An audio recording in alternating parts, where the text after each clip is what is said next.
Bonjour, sorciers et sorcières, que vous veniez de Poudlard, d'Aubobaton ou encore d'Ilvermorny, bienvenue dans la rubrique de Rita Skeeter. Alors, aujourd'hui, on va parler un peu de théorie. Je me suis replongé récemment dans le livre Harry Potter 1, et il y a quelque chose qui m'a titillé un petit peu, donc je me suis posé une question qui peut paraître bête, la réponse peut paraître évidente, mais elle n'est pas tant que ça en fait, vous allez voir. Donc c'est au moment où Hagrid et Harry sont sur le point d'aller faire les courses pour Poudlard. On nous dit que le chaudron baveur n'est visible que par Harry et Hagrid. En tout cas, du coup, ce qu'on peut en déduire, c'est qu'il est visible que par les sorciers. Et du coup, je me suis demandé quel sortilège avait été utilisé. Et en réfléchissant bien, je me suis rendu compte que c'était pas facile de trouver la réponse. Bon, commençons. Déjà, il faut trouver une situation similaire pour pouvoir comparer.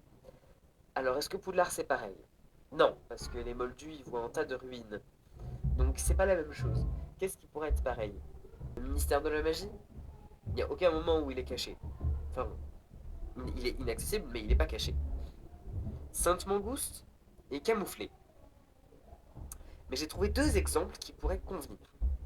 Il y a par exemple le Magicobus. On nous dit très clairement que les Moldus ne voient pas le bus. Mais le deuxième, un peu plus évident, c'est le 12 Square Grimoire, qui a besoin d'être révélé. Quels sont les sortilèges possibles maintenant? Moi j'ai tout de suite pensé au sortilège de Fidelitas, qui en gros enfouit un secret dans une personne, une seule, et le seul moyen de découvrir le secret, c'est que la personne le dise. On ne peut pas découvrir le secret d'une autre manière, c'est impossible.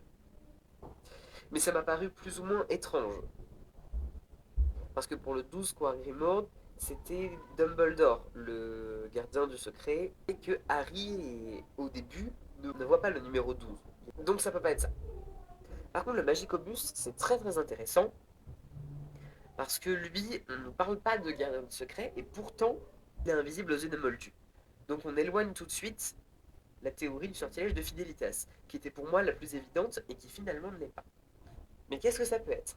Alors ça pourrait être un sortilège de repousse Moldu, sauf qu'on ne peut pas faire un sortilège de repousse Moldu dans un bar dans une rue de Londres.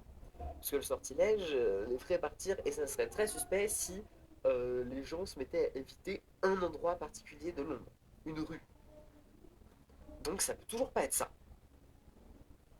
Vous voyez, la question commence à devenir un peu plus compliquée que ce dont elle avait l'air.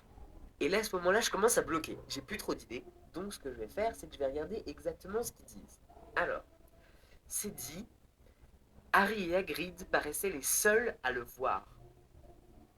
Donc, ça veut dire que les autres ne s'y intéressent pas. Les Moldus ne doivent pas s'y intéresser tant que ça.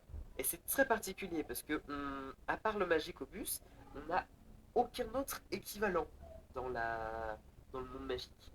Or, le Magicobus, il a un fonctionnement très très particulier. Par exemple, il suffit de lever sa baguette pour l'appeler. Et ça, c'est hyper intéressant aussi, parce que c'est une sorte de détection. On sait pas comment ça fonctionne, ça fait partie des mystères de Harry Potter. On ne sait pas comment ils font, avec quel sortilège ils utilisent. On pourrait penser à un sortilège d'homunculus qui permet de répertorier les personnes se trouvant dans un endroit. On aurait deviné, c'est le sortilège qui a été utilisé pour la guerre du maraudeur. Mais ça se peut pas, parce que après, juste voir les gens, ça permet pas de définir s'ils sont ou non en train d'appeler le Magicobus. Par contre, ce qui peut être intéressant avec le Magicobus, c'est que on peut penser à un sortilège du tabou. Alors, un tabou dans Harry Potter, qu'est-ce que c'est? Pour ceux qui n'ont pas lu le septième tome, sachez que c'est un mot qui est ensorcelé pour que lorsque on le prononce, on connaisse la position exacte de la personne qui a prononcé le mot et éventuellement an- annuler tous les sorts et maléfices de protection autour de lui. Et ça, c'est hyper bien parce que ça nous permet de comprendre comment est-ce que le Magicobus il fonctionne. Est-ce qu'on peut du coup peut-on revenir à notre sujet principal? Merci. Le chaudron baveur. Est-ce que ce serait une histoire de tabou? Alors non. Je pense pas que ce soit une histoire de tabou parce que quand ils y sont, au début, Hagrid ne prononce pas le nom du chaudron baveur, c'est Harry qui le lit. Mais il dit bien que si Hagrid ne lui avait pas montré, il ne l'aurait pas remarqué. Mais ma théorie finale, c'est qu'il n'y a aucun sort. C'est que c'est juste un bar qui a l'air miteux, qui attire pas grand monde, et que potentiellement, s'il y a des gens qui veulent aller dedans, des moldus, euh, ils verraient autre chose s'ils étaient dans le bar. Ça les emmènerait dans une sorte de réel bar, mais je pense vraiment qu'il n'y a aucun sortilège qui empêche les moldus d'aller dedans. Voilà, c'est ma théorie.